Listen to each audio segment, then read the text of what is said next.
রাসূলুল্লাহ সাল্লাল্লাহু আলাইহি সাল্লামের আন্দোলনটা ছিল মূলত সাংস্কৃতিক আন্দোলন, অপসংস্কৃতিকে বদলে দেওয়ার আন্দোলন। যে মায়ের জাতিকে মানুষ গণ্য করা হতো না, সেই মায়ের জাতিকে বসানো হয়েছে মায়ের সম্মান, পিতার চাইতে 3 গুণ বেশি সম্মান দেওয়া হয়েছে। সেই সমাজ ছিল দুনিয়ার সবচাইতে বর্বর সমাজ। সেই সমাজেই নবী পাক সাল্লাল্লাহু আলাইহি সাল্লাম এসেছিলেন। সমাজের মানুষ কি আচরণ করলো তার সাথে? এত বড় একটা নিয়ামত তারা পেল, জানলো, বুঝলো, তারপরে তার সাথে শত্রুতা করল, ভয়ঙ্কর শত্রুতা। তাকে জেলে পুরেছে, শেষ পর্যন্ত তাকে হত্যা করারও সিদ্ধান্ত নিয়েছে। দফায় দফায় তার উপর শারীরিক আক্রমণ হয়েছে। আল্লাহ তাআলার ইচ্ছায়, নির্দেশে, ব্যবস্থাপনায় শেষ পর্যন্ত তিনি আপন জন্মভূমি ত্যাগ করলেন চোখের পানি ফেলে ফেলে। হায় মক্কা, হায় কাবা, তোমার সন্তানেরা আমাকে থাকতে দিল না বলেই তিনি মদিনায় প্রবেশ করেছিলেন। এই মজলুম মানুষটি আল্লাহ তাআলার সাহায্যে বিইজনিল্লাহ যখন মক্কায় ফিরে আসলেন, আল্লাহ তাআলা তাকে বিজয়ীর বেশে ফিরে আনলেন। তিনি বিজয়ী সমরনায়ক হিসাবে ফিরে আসলেন, যিনি আল্লাহর ইচ্ছায় তার শত্রুদের চোখে ধুলা দিয়ে, ফাঁকি দিয়ে মক্কা থেকে মদিনায় হিজরত করেছিলেন। এমনকি রাস্তায় বিশ্রাম নিতে গিয়ে গুহায় আশ্রয় নিতে হয়েছিল। আর সেই গুহার একেবারে তলা পর্যন্ত না হলেও মুখ পর্যন্ত পৌঁছে গেছিল তার খুনিরা, হত্যাকারীরা। তার সঙ্গী, সেই কঠিন সময়ের সঙ্গী, প্রিয় বন্ধু এবং পরবর্তী পর্যায়ে শ্বশুর হযরত আবু বকর সিদ্দিক রাদিয়াল্লাহু তাআলা আনহু কেঁপে উঠলেন, চোখ ছলছল করে উঠল।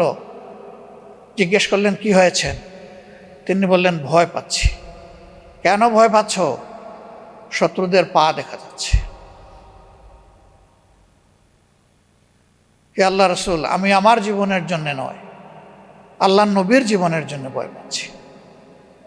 রাসূল করিম সাল্লাল্লাহু আলাইহি সাল্লাম শান্ত, সৌম্য, দৃঢ় মানসিকতা নিয়ে মিষ্টি হেসে বললেন, আবু বকর, সেই 2 ব্যক্তি সম্পর্কে তোমার কি ধারণা যে 2 জনের সাথে স্বয়ং আল্লাহ আছেন?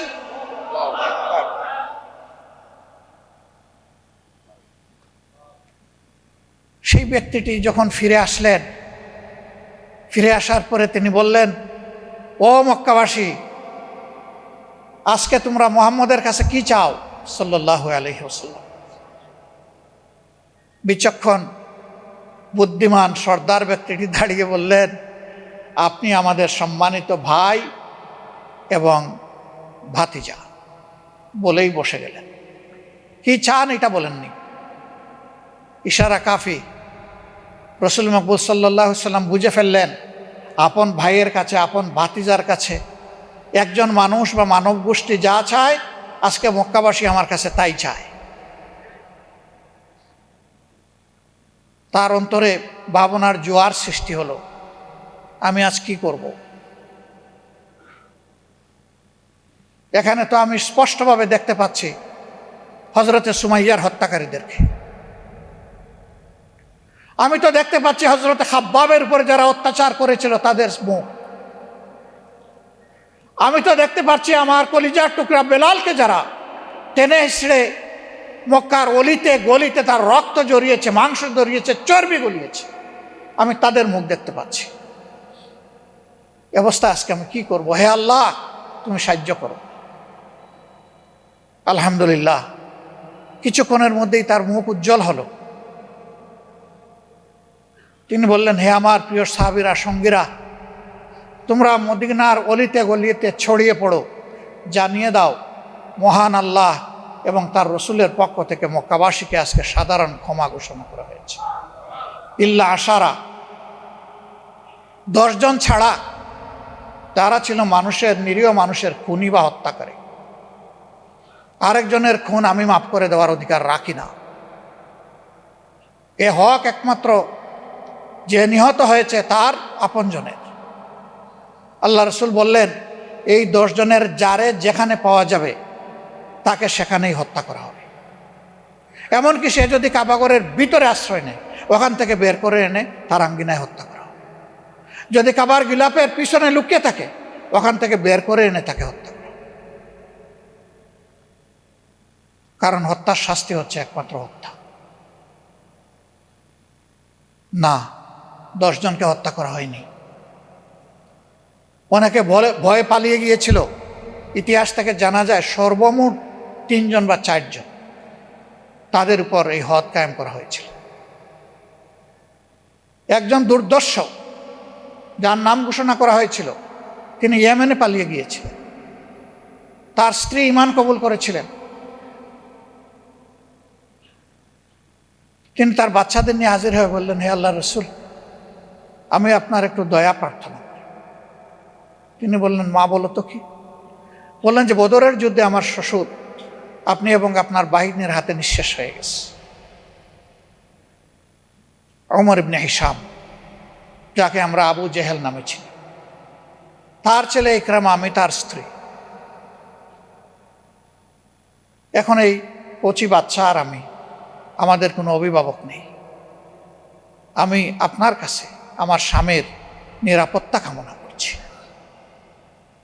রাসূল করিম সাল্লাল্লাহু আলাইহি ওয়াসাল্লাম যে 10 জনের নাম ঘোষণা করেছিলেন, এর মধ্যে ইনি একজন, ইকরামা।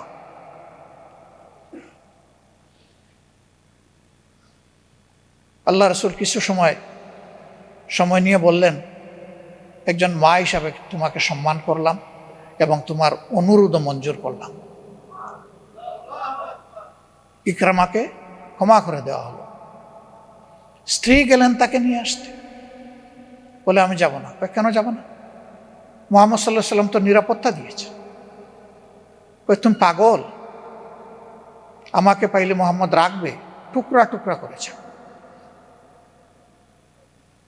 স্ত্রী তখন শক্ত হয়ে বলল, অসম্ভব, তোমরা মুহাম্মদের নামে অনেক কিছু বলেছো সাল্লাল্লাহু আলাইহি ওয়াসাল্লাম, কিন্তু তোমরা বলতে পারোনি জীবনে কখনো তিনি মিথ্যা কথা বলেছেন। তোমরা বলতে পারোনি কারো সাথে ওয়াদা দিয়ে তার বরখেলাফ করেছেন। আমার নিজের কানে আমি তার সেই ওয়াদার কথা শুনেছি। তোমাকে আমার সাথে যেতেই হবে, আর যদি তুমি না যাও তাইলে তোমার আমার সম্পর্ক এখানে এসপার। স্ত্রীর দৃঢ়তায় স্বামী ফিরে আসলেন। এসে তিনি ঈমানও কবুল করলেন, বায়াতও নিলেন। তার যোগ্যতাকে রাসূল করিম সাল্লাল্লাহু আলাইহি ওয়াসাল্লাম মূল্যায়ন করলেন। কাতেবে ওহী হিসাবে তিনি নিযুক্ত হলেন। হাদিসের নির্ভরযোগ্য সাহাবী হওয়ার সৌভাগ্য অর্জন করলেন। যুদ্ধের ময়দানে অস্ত্র হাতে নিয়ে অংশগ্রহণ করলেন। যুদ্ধের ময়দানে সেনাপতি হিসাবে যুদ্ধের ঝান্ডা ধারণ করলেন, আর সেই অবস্থায় তিনি শাহাদাত বরণ করলেন। ইসলাম মহত্বের ধর্ম, সমন্বয়ের ধর্ম, ইসলাম ঐক্যের ধর্ম। যারা ইসলামের বিরুদ্ধে প্রপাগান্ডা করে তারা মিথ্যা বলে। ইসলাম ছাড়া দুনিয়ায়, আধুনিক দুনিয়ায় কোনো আদর্শ মানুষকে শান্তি দিয়েছে এর কোনো প্রমাণ কেউ দিতে পারবে না। বরঞ্চ সর্বত্র দুর্বলের উপর সবলের অত্যাচার দিন দিন বেড়েই চলছে। এটাই দুনিয়ার বাস্তবতা।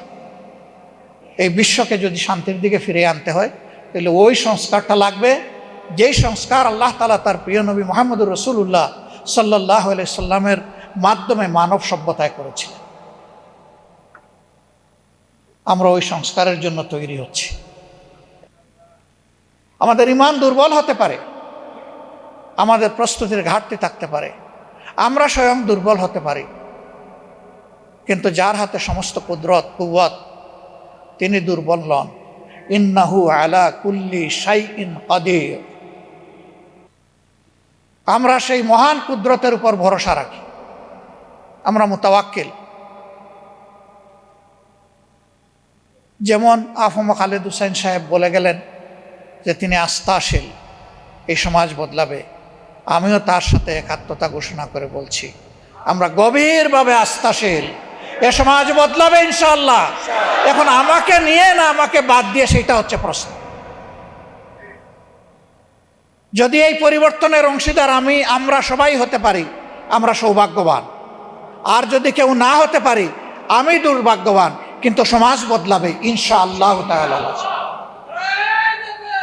আমরা সেই লক্ষণ চতুর্দিকে দেখতে পাচ্ছি, সারা বিশ্বে আমরা দেখতে পাচ্ছি।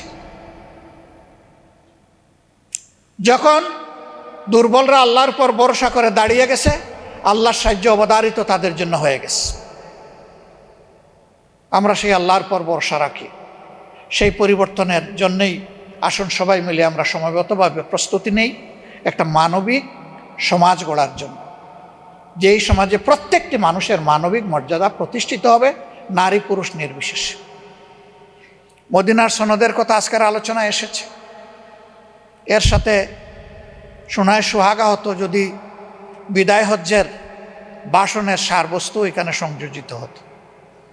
তবে যেহেতু সংস্কারের সাথে বিষয়টা রিলেট করে, এই জন্য সম্ভবত এটাকে হাইলাইট করা হয়েছে। যেখানে কালো আর দল, যেখানে আশরাফ আর আতরাফ, যেখানে আরব আর আজম, সব কিছুকে আল্লাহ রসুল পায়ের তলায় ফেলে দিয়েছিলেন, সেই বিশ্বটাই আমরা দেখতে চাই। আল্লাহ তাআলা ওই বিশ্বটা আমাদেরকে দান করুন। এবং প্রিয় বাংলাদেশ, কোরআনের আলোকে আল্লাহ তাআলা রাঙিয়ে দিন, যেখানে দল মত জাতি ধর্ম নির্বিশেষে সমস্ত মানুষ শান্তি পাবে এবং নিশ্চিত নিরাপত্তা ভোগ করবে, যেখানে জাস্টিস সবার জন্যে এবং সমান হবে, কারো জন্য এটি আর কারো জন্য ওটি হবে না, সবার জন্য সমান হবে। সেই দেশটাই আল্লাহর দরবারে আমরা, মহান আল্লাহর দরবারে আরজ করছি, আল্লাহ যেন আমাদেরকে সেই দেশটাই দান করেন। আজকের ঘোষক যখন বিজয়ী দুইজনের নাম ঘোষণা করছিলেন, প্রথমজন মুশফিকা সালসাবিল,